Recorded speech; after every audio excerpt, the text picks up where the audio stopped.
disbelieve. And man disbelieves. And shaytan says, I am free of you. You in trouble. I worship Allah, the Lord of the worlds. It's the Lord of the worlds. That's a punk. But why are they showing shaytan like this? We all need hidayah to pass the test. Jay-Z, Jennifer Lopez, Christina Aguilera, Lady Gaga, Dr. Dre, DMX, Eminem, Justin Bieber, Mark Anthony. Michael Jackson. Man, you know what? We can do this all day, man. Yeah, you know what? This Hollywood stuff is too many. Yeah. How about we try the Sahabas, the companions of Prophet Muhammad? Okay, sure. Abu Bakr radiallahu anhu, Uthman radiallahu anhu, Umar radiallahu anhu, Ali radiallahu anhu. He turned upon his heel saying, I am done with you, for I can see what you cannot. I fear Allah, for Allah is severe in punishment. I'm outie. Why then is the media presenting shaitan like this? I can't remember. You know what? That's shameful. Guys, we want to actually show you a beautiful, very actually thought-provoking topic about Hollywood.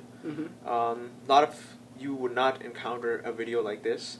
We have a special guest named Amir Abdul Malik who talked about certain things that happen in these musicians and the lyrics in Hollywood that we have no idea, and it's been ingrained in our minds and it's affecting our beliefs. Especially the youths and Muslim youths, you realize that a lot of the songs that you always hum, a lot of the lyrics that you listen to from Lil Wayne or Lil Brain, you recognize like what they're exactly talking about.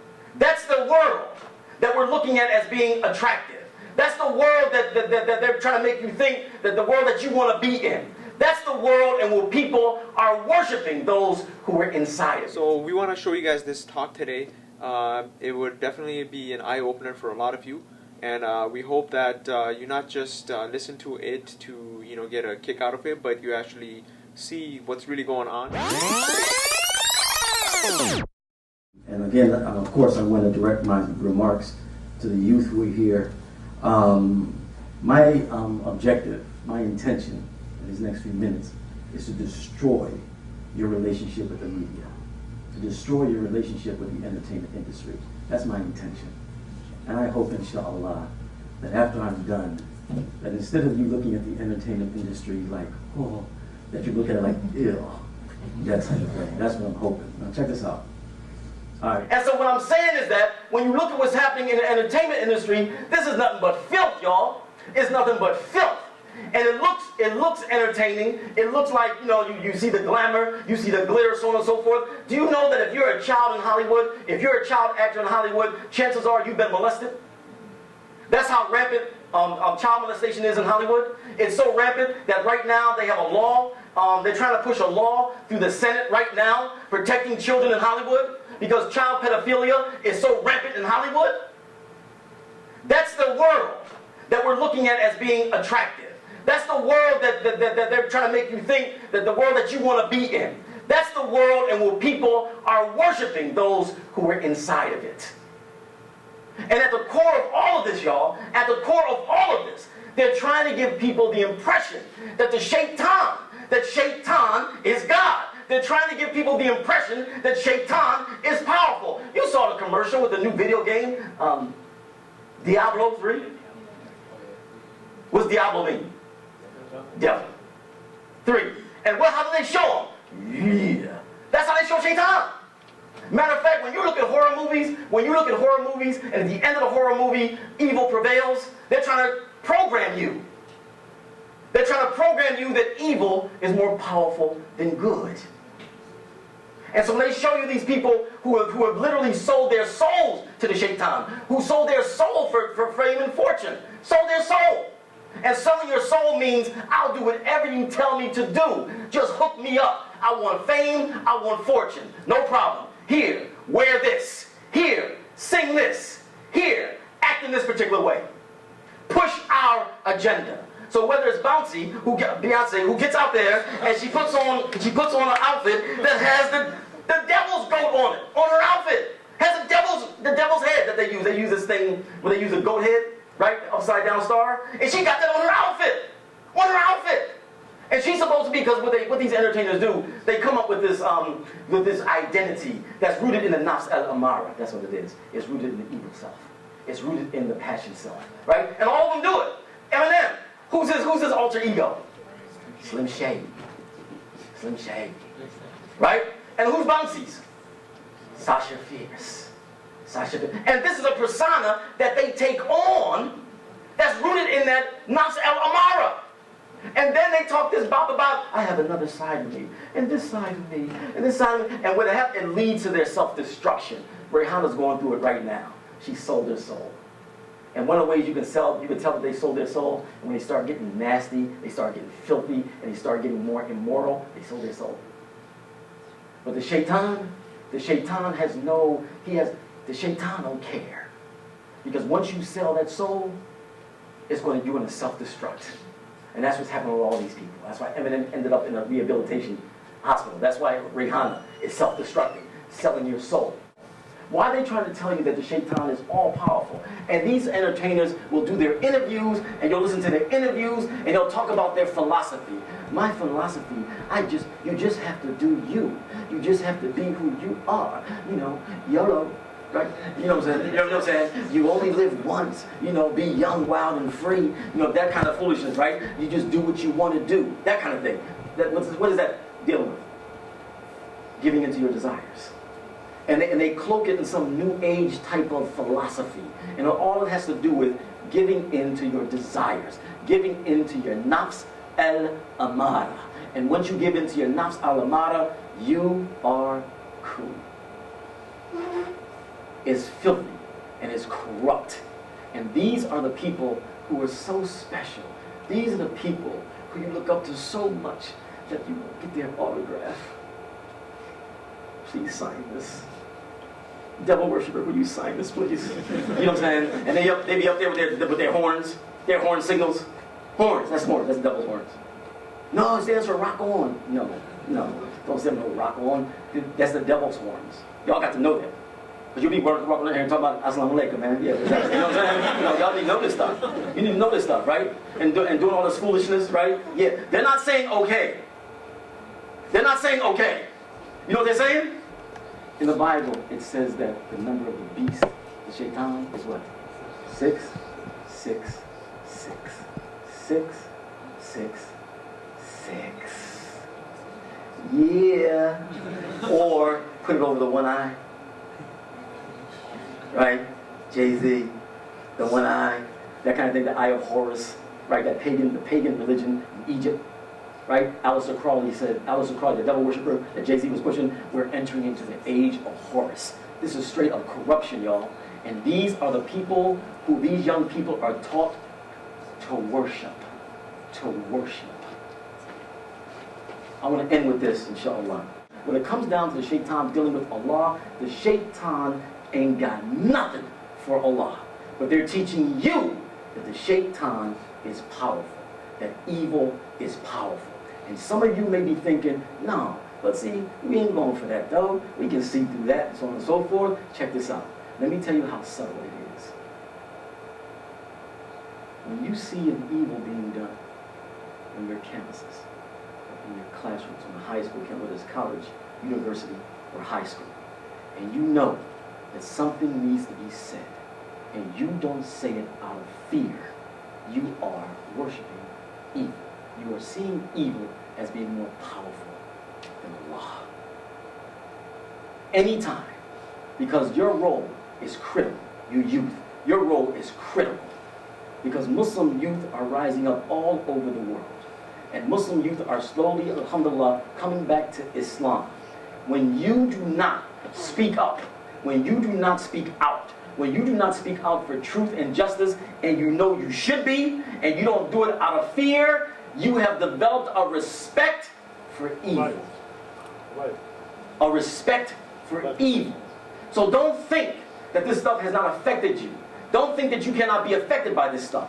This stuff is so powerful, it can hit you in subtle ways. In subtle ways. Once they're able to make you afraid, once they're able to give you, put upon you a paralyzing fear, you have developed a respect for evil. So don't think that simply because you're in college or the university, or you're on your way to the college and university, that this doesn't affect me because I'm an intellectual. Yeah, then speak up and speak out against injustice. And when you hear them say things about Islam, when you hear them say things about the Palestinians, when you hear them say things about what's happening with Muslims all over the world, so on and so forth, you have an obligation to speak up and speak out. When you hear them accusing your parents of being terrorists, accusing your parents of being terrorists, you have an obligation to speak up and speak out. If you don't, out of fear, that means you have developed a respect for evil. Oh, it's subtle. It's subtle. And they hit you in many different ways.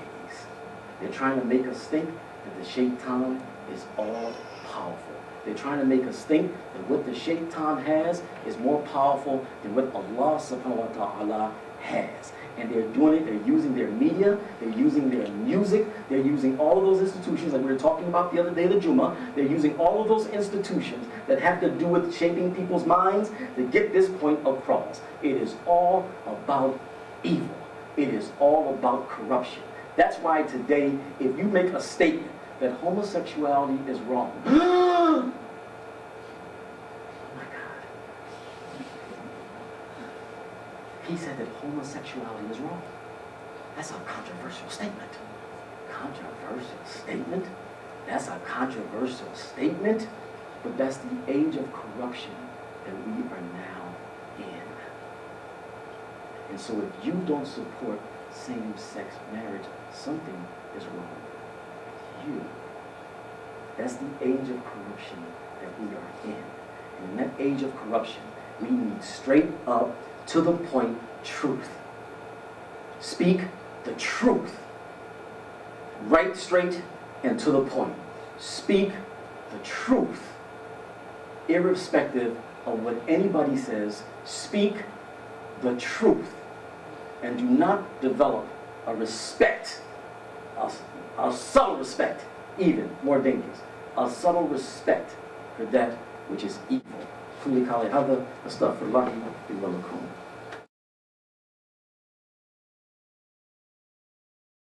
And so what I'm saying is that you got to be analyzing this stuff.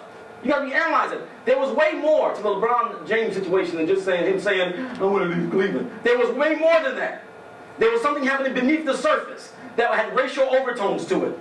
Seriously. And y'all just watching TV. I hate LeBron.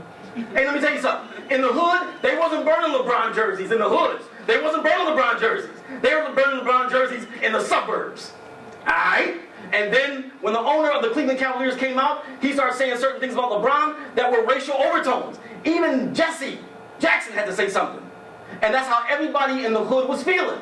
The stuff that owner was saying, it was racially like some racial overtones. Jesse Jackson came out, hold on man, that sounds like a master-slave relationship there. That's what most all black folks was thinking.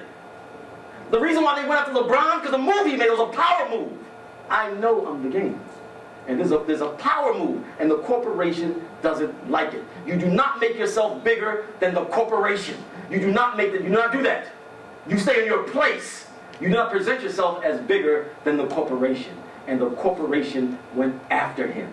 There's always something happening behind the scenes, y'all. Behind the scenes. So when you're checking out that media, you got to check. Don't look at this, just look at the surface. You got to look at what's beneath that surface. Have to develop some media literacy. And you have to teach these media literacy to yourselves, to your little brothers, your little sisters, because they're watching this stuff. And they're watching this stuff, and they're coming out hating themselves because they're Muslim.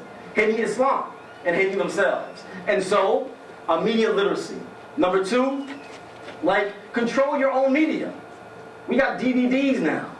We got, you can control your own media. For those of you who have children coming up, you make the image. You choose the image that you want your children to see. And the image that you want your children to see are like good, wholesome images. You can control that with the DVD, VHS. You can control the images. And so we have to take control of our media within the home. Take control of the media. Right? Very, very important. And then you parents, when you hear your children bopping their head or something, challenge them. What is he saying? Well, he's saying that hey baby, how you doing? Can I do that? That kind of thing, right? That's all he's saying? That's it? That's it. Do you know that the poets back in the Prophet's Day, peace be upon them, do you know the main subject the poets dealt with back in the day? Hey baby, can I do that? Same thing. And how rich they were. And the women, because human nature never changes. Human nature never changes. So we have to develop media literacy, and we have to take control of our own media. Control of our own images, control over our own media is critical. And like I said, we'll talk about that more later on in the show. What I'm saying is that they see how crazy this thing is getting. That America is losing its moral compass. America's lost its moral compass. And they had a thing the other day, brothers and sisters, and they're talking about it. They had a conference not too long ago in which they were talking about, psychologists thing, that we are over-sexualizing our daughters. Our daughters are being sexualized at like 7 and 8 years old. They're saying this. This ain't us. They're saying it. And they're saying this is very unhealthy. This is very so they're having these discussions. There was one conference that happened with the Republicans, and the men of the Republicans, this convention, he was concerned. He said all these young people want to do is party. That's all they want to do. And then the woman was talking about how the women at the conference were dressed like prostitutes. They're talking about it. They're talking about it. And so we have to present to them the things that they can see on how this moral thing is coming apart. What's happening with the family. You know what I'm saying? The type of values that the children are being given and so on and so forth. We got to highlight that. And then there's two things that the people have to do. There's two things that the people have to do in order to stop the effect of this corruption. Just two things. That's all. One, remember God. Remember the one God. Keep the one God on their minds. And number two, do good deeds based on that remembrance. Just those two things. Just those two things. And that will have an effect on this corruption. But we're living in such a period of corruption that right has become wrong and wrong has become right. And if you say anything about it, they deal with you like something's wrong with you. Well, no, we still have to speak that truth. Because they know we have a way of life. They know we always have Allah on our minds, and they know the one weapon to use against shaytan that he can't deal with, y'all, and you need to know this. You need to know this. Shaytan knows us. Shaytan was there before our father was made. Shaytan was there before our father was made. Shaytan was hanging out with the angels. He was like hanging out in paradise. Shaytan got knowledge. He was there before our father was alive. The shaytan knows our weaknesses. He knows that we have a nafs al-amara. He knows that. The passion side. He also knows that we're forgetful. He knows that. And the main weapon that he uses to get to our nafs al-amara and to make us forgetful of Allah is the dunya. He knows that. But he has a weakness too. The shaytan is incapable of dealing with the remembrance of Allah. He can't deal with it. He can't handle it.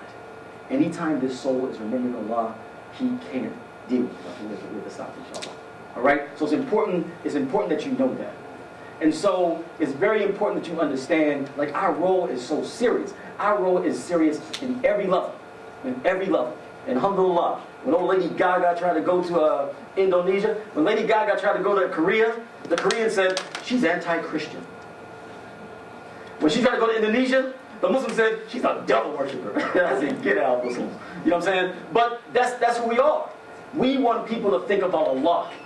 Because once you think about Allah, what does Allah say? You begin to see straight. Basira. You begin to see straight. And so we have to push God consciousness. Think about God and do good deeds based on that remembrance. And that will keep the shaitan and the shaitan's friends in check. We have to make asr. Jazakallah khair, y'all. I'll talk to y'all later, inshallah. Assalamu alaikum.